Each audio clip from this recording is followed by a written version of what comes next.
Hello viewers, आज के episode में आपका स्वागत है। तो चलिए शुरुआत करेंगे पिछले अभ्यास प्रश्न से। सवाल था, हाल ही में चर्चा में रहा सलेम साबूदाना किस राज्य से संबंधित है? ऑप्शंस थे उड़ीसा, तमिलनाडु, महाराष्ट्र और केरल। तो इसका सही जवाब था ऑप्शन बी, तमिलनाडु।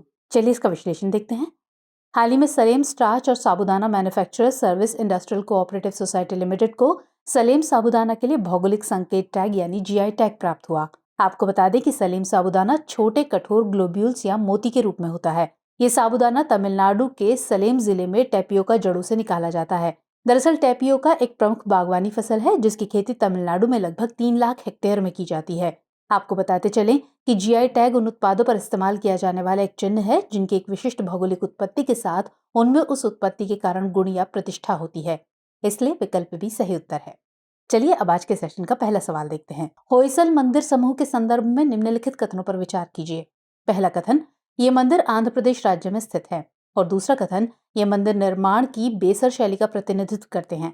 आपको बताना है कि इनमें से कौन सा या कौन से कथन सही है या सही है। ऑप्शन है ए केवल एक, बी केवल दो, सी एक और दो दोनों, या डी ना तो एक और ना ही दो। तो जवाब है ऑप्शन बी केवल दो। हाल ही में 3 होयसल मंदिर यूनेस्को के विश्व धरोहर स्थलों में शामिल हुए हैं। आपको बता दें कि होयसल मंदिर कर्नाटक राज्य में स्थित हैं जो होयसल वास्तुकला का प्रतिनिधित्व करते हैं, इसलिए कथन एक सही नहीं है। होयसल वास्तुकला 11वीं और 14वीं शताब्दी के बीच होयसल साम्राज्य के शासन के तहत विकसित की गई इमारत शैली है। होयसल मंदिर हाइब्रिड या बेसर शैली में निर्मित है क्योंकि उनकी अनूठी शैली न तो पूरी तरह से द्रविड़ है और न ही नागर। इन मंदिरों में कई मंदिर ऐसे हैं जो एक केंद्रीय स्तंभ वाले हॉल के चारों ओर समूहित हैं और एक जटिल डिजाइन वाले तारे के आकार में बने हैं। चलिए अगला सवाल, निम्नलिखित सागरों पर विचार कीजिए। पहला आयोनियन सागर, दूसरा टायरानियन सागर, तीसरा लिगुरियन सागर और चौथा एड्रियाटिक सागर।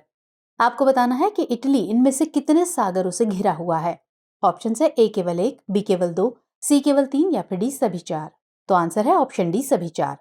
हाल ही में यूरोपीय भूमध्य सागरीय भूकंप विज्ञान केंद्र यानी EMSC के अनुसार उत्तरी इटली में 5.1 तीव्रता का भूकंप आया।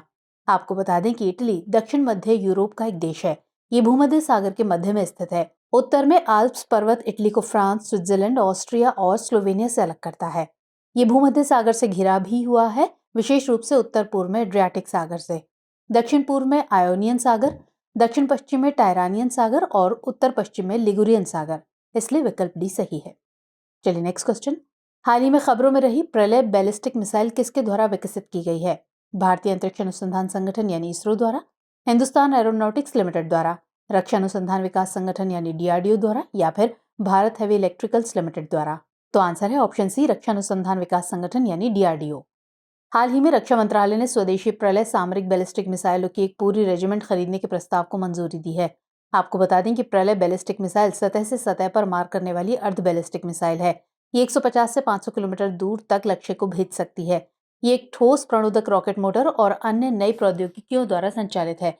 ये मिसाइल 350 से 700 किलोग्राम उच्च श्रेणी के विस्फोटक ले जा सकती है। इसे रक्षा अनुसंधान विकास संगठन यानी DRDO द्वारा विकसित किया गया है, इसलिए विकल्प सी सही उत्तर है। चलिए नेक्स्ट क्वेश्चन।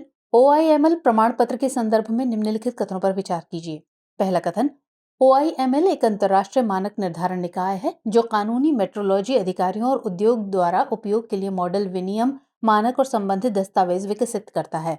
और कथन 2, अब भारत OIML प्रमाण पत्र जारी करने वाला प्राधिकरण बन गया है। आपको बताना है कि इनमें से कितने कथन सही है या सही है। केवल एक, केवल दो, एक और दो दोनों, या फिर ना तो एक और ना ही दो। तो जवाब होगा ऑप्शन सी, एक और दो दोनों। हाल ही में भारत OIML प्रमाण पत्र जारी करने वाला प्राधिकरण बन गया। भारत ने मार्च 2023 की शुरुआत में OIML प्रमाण पत्र जारी करने वाला प्राधिकरण बनने के लिए आवेदन किया था, इसलिए कथन 2 सही है। आपको बता दें कि OIML का पूरा नाम international organisation of legal metrology है। ये एक अंतर्राष्ट्रीय मानक निर्धारण निकाय है। इसकी स्थापना 1955 में हुई थी और इसका मुख्यालय पेरिस में है। ये कानूनी मेट्रोलॉजी अधिकारियों और उद्योग द्वारा उपयोग के लिए मॉडल, विनियम, मानक और संबंधित दस्तावेज विकसित करता है, इसलिए कथन 1 भी सही है। भारत 1956 में इसका सदस्य बना और उसी वर्ष भारत ने मैट्रिक सम्मेलन पर हस्ताक्षर किए। तो इस तरह विकल्प सी सही उत्तर है। अगला सवाल, अंतरिक्ष क्षेत्र के संदर्भ में जूनो अंतरिक्षयान किस अंतरिक्ष एजेंसी से संबंधित है? यूरोपीय अंतरिक्ष एजेंसी यानी ESA, भारतीय अंतरिक्ष अनुसंधान संगठन यानी इसरो, रूसी संघीय अंतरिक्ष एजेंसी यानी रॉसकॉस्मोस, या फिर national aeronautics and space administration यानी नासा। तो जवाब है ऑप्शन डी, नासा। हाल ही में national aeronautics and space administration यानी नासा के जूनो मिशन ने बृहस्पति के करीब 53वीं उड़ान पूरी की। आपको बता दें कि जूनो का पूरा नाम जुपिटर नियर पोलर ऑर्बिटर है। इसे 2011 में लॉन्च किया गया था और ये शुरू में हमारे सौरमंडल के सबसे बड़े ग्रह की 5 साल की यात्रा पर निकला था। अपने प्राथमिक मिशन के अंत में ये जोवियन चंद्रमाओं के फ्लाईबीज के साथ एक पूर्ण बृहस्पति प्रणाली एक्सप्लोरर में परिवर्तित हो गया। इस अंतरिक्ष यान का लक्ष्य बृहस्पति की उत्पत्ति और विकास को समझना, एक ठोस ग्रह कोर की तलाश करना, चुंबकीय क्षेत्र का नक्शा बनाना, गहरे वायुमंडल में पानी और अमोनिया को मापना और अरोरा का निरीक्षण करना था। इसलिए विकल्प डी सही उत्तर है। चलिए अगला प्रश्न, निम्नलिखित में से कौन हाल ही में चर्चित समुद्र प्रहरी शब्द का सबसे अच्छा वर्णन करता है? ये एक प्रदूषण नियंत्रण पोत है, ये एक गश्ती जहाज है, ये एक पनडुब्बी रोधी टॉर्पीडो है, या फिर ये एक निर्देशित मिसाइल विध्वंसक है? तो जवाब होगा ऑप्शन ए, ये एक प्रदूषण नियंत्रण पोत है। हाल ही में भारतीय तटरक्षक जहाज समुद्र प्रहरी को आसियान देशों को शामिल करते हुए एक विदेशी मिशन पर तैनात किया गया है। समुद्र प्रहरी एक भारतीय तटरक्षक जहाज यानी ICGS है, जिसे विशेष रूप से प्रदूषण नियंत्रण के लिए डिजाइन किया गया है। ये दक्षिण पूर्व एशिया में अपनी तरह का पहला प्रदूषण नियंत्रण पोत है। ये विशिष्ट आर्थिक क्षेत्र में तेल रिसाव को कम करने के लिए सबसे उन्नत प्रदूषण प्रतिक्रिया और नियंत्रण उपकरण से सुसज्जित है। इसमें तेल रिसाव के भंडारण के लिए टैंक और इन्फ्लेटेबल बार्ज हैं। ये जहाज 500 KL की भंडारण क्षमता के साथ निर्बाध तेल पुनर्प्राप्ति कार्य करने में सक्षम है। इसी के साथ इसमें मानव रहित मशीनरी संचालन क्षमता है, इसलिए विकल्प ए सही है। चलिए आगे बढ़ते हैं। हाल ही में खबरों में देखा गया गांधी सागर वन्य जीव अभयारण्य किस राज्य में स्थित है? उत्तर प्रदेश, मध्य प्रदेश, राजस्थान या फिर हिमाचल प्रदेश? जवाब होगा ऑप्शन बी, मध्य प्रदेश। भारत दक्षिण अफ्रीका से चीतों का एक नया बैच आयात करने और उन्हें गांधी सागर वन्यजीव अभयारण्य में पेश करने की तैयारी कर रहा है। आपको बता दें कि गांधी सागर वन्यजीव अभयारण्य मध्य प्रदेश में मंदसौर और नीमच जिलों की उत्तरी सीमा पर स्थित है। ये राजस्थान राज्य से सटे 368.62 वर्ग किलोमीटर यानी 142.32 वर्ग मील क्षेत्र में फैला हुआ है। ये खतियार गिर शुष्क पर्णपाती वन क्षेत्र में स्थित है। इसे वर्ष 1974 में अधिसूचित किया गया और 1984 में अभयारण्यों की सूची में जोड़ा गया। चंबल नदी अभयारण्य से होकर बहती है, जो इसे 2 भागों में विभाजित करती है। यहाँ पाई जाने वाली प्रमुख वृक्ष प्रजातियां खैर, सलाई, करधई, धावड़ा, तेंदू और पलाश हैं। इसमें मगरमच्छ, मछली, ऊदबिलाव और कछुओं की भी अच्छी आबादी है, इसलिए विकल्प बी सही उत्तर है। चलिए नेक्स्ट क्वेश्चन।